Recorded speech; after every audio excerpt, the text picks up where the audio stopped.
여기 아름다운 시골 교회 이야기가 있어서 소개하려고 합니다. 우리가 살고 있는 이 경상도 지역의 조그만 시골의 한 교회 이야기입니다. 그 교회 담임 목사는 늦깎이로 신학을 공부해서 늦은 나이에 목사가 되어서 시골교회 담임 목사로 부임하게 되었습니다. 늦깎이 목사였기에 얼마나 열심히 헌신하며 목회했습니다. 목사님의 헌신으로 그 교회는 시골교회지만 가족과 같이 사랑이 넘치는 교회가 되었습니다. 그러다가 목사님도 늦깎이지만 나이가 들어가다 보니 몸이 약해지고 목회를 감당하기가 힘들어졌습니다. 많은 교인이 모이지 않는 시골교회라 해도 주일 낮, 주일 밤, 수요일 그리고 매일 새벽기도 인도해 나간다는 그것이 얼마나 부담이 되었겠습니까? 목사님이 몸도 약해지고 목회가 점점 힘들어졌습니다. 그래서 당회에 사표 의사를 밝혔습니다. 그 교회는 목사의 사임을 받아주기만 하면 됩니다. 그런데 그 교회 당회에서는 놀라운 결정을 했습니다. 목사님이 힘드시면 설교는 언제나 쉬셔도 됩니다. 목사님 힘이 미치는 데까지만 설교하시고 정년 은퇴는 우리 교회에서 해 주십시오. 그런데 놀라운 것은 당회의 이 결의가 재직회에서도 그대로 통과되어 결의되었습니다. 아름다운 교회의 모습이기에 얼마 전 기독 공부에도 게재가 되었습니다. 여러분, 우리 주변에 분쟁이 있는 교회 이야기는 많이 들어보았지만 이런 아름다운 교회 이야기 여러분 많이 접해보았습니까? 오늘 우리 주님은 반석 위에 교회를 세운다고 말씀하셨는데 그러면 여러분 교회라고 하는 것이 무엇입니까? 우리는 일반적으로 나는 교회에 다닌다고 말합니다. 그러나 이 말은 엄밀하게 보면 신학적으로 맞는 말이 아닙니다. 정확하게 말하려면 나는 예배당에 다닌다고 말해야 합니다. 그러면 여러분 교회라고 하는 것이 무엇입니까? 예수님은 내가 반석 위에 교회를 세운다 말씀하셨는데 진정으로 예수님이 원하시는 교회는 무엇일까? 그러면 우리 교회는 예수님이 원하시는 교회일까? 예수님은 큰 교회를 원하실까? 작은 교회를 원하실까? 여러분 오늘 본문의 말씀은 예수님의 교회론에 대한 말씀입니다. 마태복음을 연구하는 학자들에 따르면 본문에 대해서 여러 가지 학설을 주장하고 있지만 오늘 우리는 오직 성경 말씀에 따라서만 주목할 것입니다. 여러분 오늘 본문은 교회의 기초, 교회의 본질이 무엇인가에 대해서 신학적으로 참 중요한 말씀이고 이 말씀이 바로 개신교와 가톨릭 신학이 갈라지는 분수령이 되기 때문에 더 중요합니다. 예수님의 어록을 살펴보고 예수님의 사역을 살펴보면 예수님 사역에는 우연이라고 하는 것이 한 번도 나타나지 않습니다. 우리의 눈으로 바라볼 때는 우연과 같았던 사건도 지나고 보면 결국 필연적인 사건이 되었습니다. 지금 예수님이 교회의 기초를 놓고 교회론의 시작을 알리는 장소에 대해서 주목해 봐야 됩니다. 예수님은 지금까지 갈릴리 중심의 유대 사역을 감당하시다가 이제는 예루살렘과 이방을 향한 선교에 물꼬를 트고 있습니다. 오늘 본문의 바로 앞장에서는 두로와 시돈 지역인 이방 지역, 가나안 지역까지 여행하시면서 열방을 향한 선교의 지평을 펴고 있었습니다. 이제 본격적으로 예루살렘의 대장정과 십자가 고난의 행진이 시작되기 전에 교회론을 선포하고 있습니다. 그러면 왜 예수님은 예루살렘의 대장정을 앞두고 예루살렘과는 반대되는 북쪽인 만년설이 쌓여있는 아름다운 기품을 자랑하고 있는 헐몬산을 향하시다가 오늘의 장소에 이르게 된 것일까? 오늘의 장소는 바로 빌립보 가이사랴입니다. 여러분 로마의 통치하에서 유대의 분봉왕이었던 빌립은 이 아름다운 헐몬산이 올려다 보이는 이곳에 자신의 휴양 도시를 건설했습니다. 당시 로마 황제를 카이사르라 불렀는데 로마 황제를 나타내는 카이사르에 빌립이라고 하는 자기 이름을 붙여서 빌립보 가이사랴라 칭했습니다. 여러분, 헬라 제국의 영웅이었던 알렉산더 대왕도 자기가 정복한 도시에는 자기의 승리를 기념해서 전 세계에 70군데의 도시에 알렉산드리아라고 하는 이름을 붙였습니다. 지금 알렉산드리아라고 하는 도시 가운데 가장 유명한 것은 이집트에 있는 알렉산드리아라는 도시입니다. 그러기에 알렉산드리아나 가이사랴라는 황제의 칭호는 아무 도시에나 붙일 수 없습니다. 황제와 연고가 있든지 황제의 업적으로 승리를 한 지역이든지 아니면 일정 규모 이상의 크기가 있는 도시여야 했고, 또 이곳에는 황제의 신상을 비롯해서 신전이 있어야 합니다. 그러기에 신앙을 가지고 있는 우리 입장에서 보면 빌립보 가이사랴라고 하는 이 도시는 우상의 도시입니다. 역사가의 기록에 의하면 당시 빌립보 가이사랴에는 판이라고 하는 신을 섬기는 신상과 바알 신상을 비롯한 14개의 신전이 있었다는 기록입니다. 그리고 이방신을 섬기던 이런 지역은 모두가 성적인 타락이 바로 신전에서부터 시작이 되었습니다. 특히 바알 신전에서는 풍요를 기원하는 의식과 함께 그 예식이 끝나면 음란한 행위들이 성전에서 자행되었습니다. 당시 신전에 있던 여사제들, 그들은 음란을 종용하는 창녀들이나 다름이 없었습니다. 여러분, 세상 역사는 이미 황제나 통치자들 중심의 역사입니다. 그러기에 신앙적으로 바라보면 카이사르와 같이 황제의 이름이 붙여있는 도시는 종교적으로 타락된 도시이고 음란의 마귀들이 꼬여있는 도시들입니다. 그런데 이런 도시에서 예수님의 교회론이 시작되고 있다. 그러기에 예수님이 세우시기 원하시는 교회는 음부의 권세가 날뛰는 타락과 방탕의 길을 걷고 도덕적으로 멸망의 길을 걷는 이런 터전 위에 세워진다는 것이 예수님의 암묵적인 메시지이기도 합니다. 여러분, 오늘 우리는 우리의 상상력을 동원해서 오늘 본문의 모습을 한번 그림으로 그려보시기 바랍니다. 지금 예수님을 따르는 12명 제자들의 몰골이 어떨지 상상해 보세요. 지금 초라한 제자들이 서 있는 곳은 위대한 로마 제국의 영웅 카이사르의 동상이 세워져 있는 찬란한 문명의 꽃을 피우고 있는 대도시입니다. 지금 이 찬란한 문명의 중심부에 12명 갈릴리 촌놈들이 놀라운 모습으로 서 있습니다. 여러분, 예수님의 그 제자들이 넥타이를 맺겠습니까? 아니면 멋진 턱시도를 입었겠습니까? 제자들이 머리를 손질하고 중절모라도 썼겠습니까? 아니면 면도라도 했겠습니까? 지금도 그렇지만 랍비를 비롯한 정통적 유대인들은 수염을 깎지 않습니다. 지금 이들 발에는 샌들을 신고 있습니다.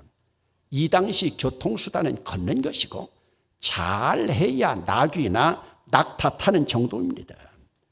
여러분, 지금 이들의 몰골은 마치 전쟁에서 피난 갈 때의 모습이나 다름이 없는 그런 몰골일 겁니다. 지금 예수님을 포함해서 13명의 무리들입니다. 예수님이 이런 제자들에게 묻습니다.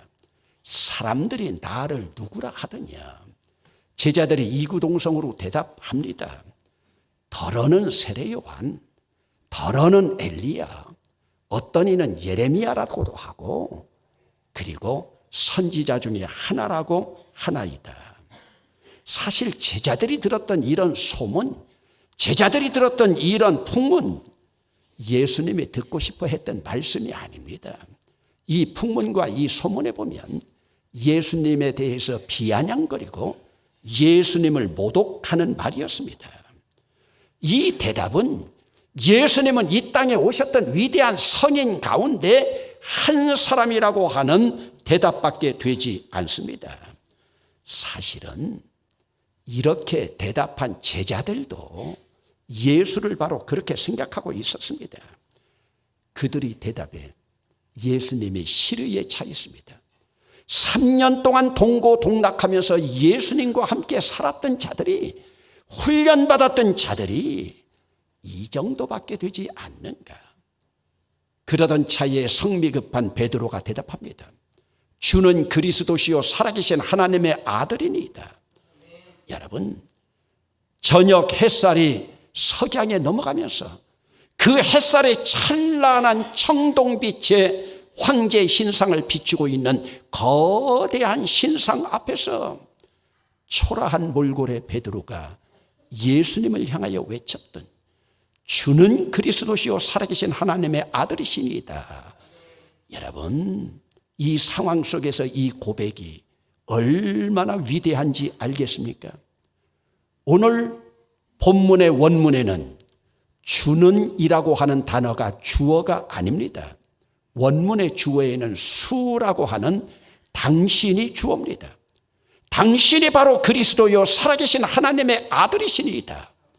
여러분, 베드로의 신앙 고백에 감동을 받은 예수님이 대답합니다.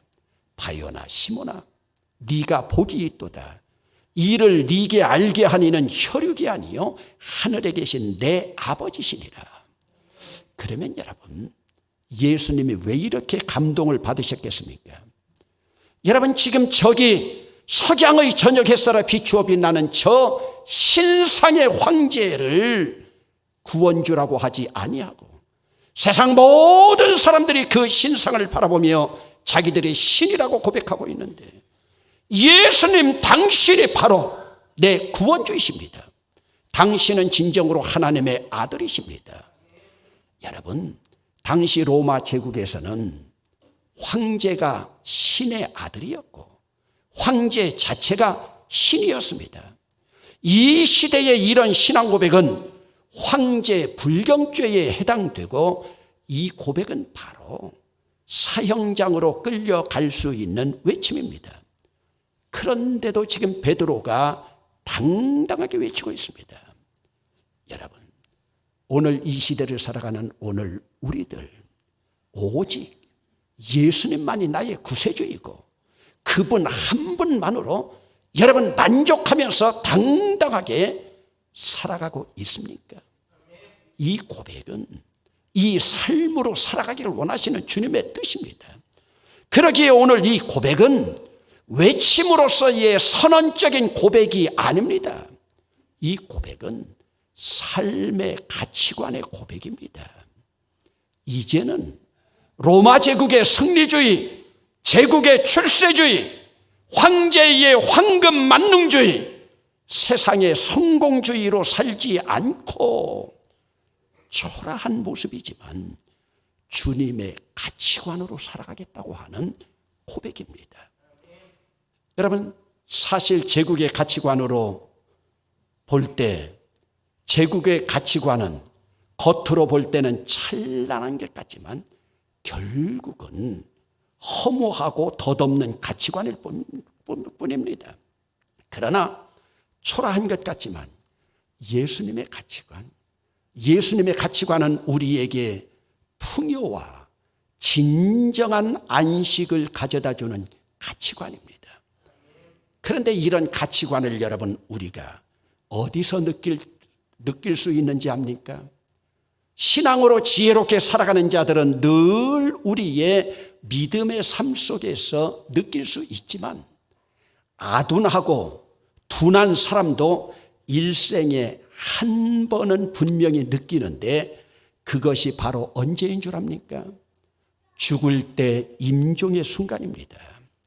오늘 우리 인간은 임종의 순간은 세상의 어떤 부귀영화도, 성공주의도, 출세주의도 다 소용없고 덧없는 것을 압니다. 오직 인간의 그 실존 속에서 임종시에는 천국과 죽음뿐입니다. 그런데 여러분, 임종 때에 이것을 깨달을 때에는 이미 문주란이가 노래 불렀던 때는 늦으립니다. 다시 돌아올 수가 없습니다. 그래서 여러분, 장좌 불화 20년을 한 불교의 성자라고 하는 성철 스님, 지혜로운 자이기 때문에 마지막 죽기 전에 열반송이라고 하는 시를 읊지 않았습니까? 생평기광 남녀 군하니 미천죄업 과수미라 화람아비 한만단 하니 인륜 토홍 괴 벽산이로다. 여러분, 무슨 뜻입니까? 내가 산채로 지옥불에 떨어지니 그 한이 만갈래로 갈라지고 한 덩어리 붉은 해가 푸른 산에 걸렸구나. 여러분, 장좌 불화가 무엇입니까? 참선을 하기 위하여 자리에 눕지 않고 20년 동안 살았다 하더라도 성철 스님은 자신이 산채로 지옥불에 떨어질 것을 알고 있었습니다. 여러분, 인간 실존의 결론은 임종시에 나타납니다. 우리는 이미 예수 그리스도를 향해서 신앙 고백으로 우리의 실존의 가치관이 천국을 향한 가치관의 신앙 고백인가? 우리 자신들을 살펴봐야 됩니다. 베드로의 신앙 고백에 이은 예수님의 음성입니다. 내가 이 반석 위에 내 교회를 세우리니 음부의 권세가 이기지 못하리라. 사실 여러분, 오늘 이 반석이라고 하는 단어를 어떻게 해석하느냐에 따라서 신학적인 차이가 나고, 이 반석이라고 하는 단어 자체를 통해서 개신교와 카톨릭이 갈라지는 분수령이 됩니다. 우리 개신교에서는 이 반석을 주는 그리스도시요 살아계신 하나님의 아들이라고 하는 신앙 고백으로 보고, 이 신앙 고백의 터 위에 주님의 교회를 세운 것으로 해석합니다. 반면에 가톨릭에서는 이 반석을 베드로라고 하는 인물로 보고, 베드로를 초대 교황으로 해석해서 로마 교황은 베드로의 후계자라고 주장합니다. 그래서 여기서 가톨릭에서의 성직자 우선주의가 도입됩니다. 가톨릭은 평신도 위주가 아닙니다. 성직자 위주입니다. 그래서 그들은 외치지 않습니까? No priest, no mass. 사제가 없으면 미사도 없다. 그런데 여러분, 성경에 나타난 초대 교회 예루살렘 교회의 지도자는 베드로가 아니라 야고보였습니다. 예수님의 동생 야고보였습니다. 그들이 초대 교황이라고 하는 베드로, 바울로부터 꾸지람도 받았던 인물입니다. 그리고 성경에는 베드로가 교황을 후계자로 임명했다고 하는 어떤 흔적도 기록되지 않습니다. 그러면 여러분, 우리 주님은 반석 위에 누구의 교회를 세웠습니까? 바로 내 교회입니다. 주님의 교회입니다. 그러기에 오늘 인간인 우리들이 내 교회라고 함부로 말할 수 없습니다. 여러분, 예배당이라고 하는 것은 내가 지었기 때문에 내 예배당일 수 있습니다. 교회당 건물은 내 건물에 새들어와 있기 때문에 내 교회당이라고 말할 수 있습니다. 그러나 교회는 오직 주님의 교회일 뿐이지 내 교회, 사람의 교회는 세상에 없습니다. 주님의 교회이기에 주님의 교회는 음부의 권세가 이기지 못합니다. 여러분, 지금 예배당 안에는 많은 음부의 권세가 들어와 있습니다. 예배당은 음부의 권세를 물리칠 힘이 없습니다.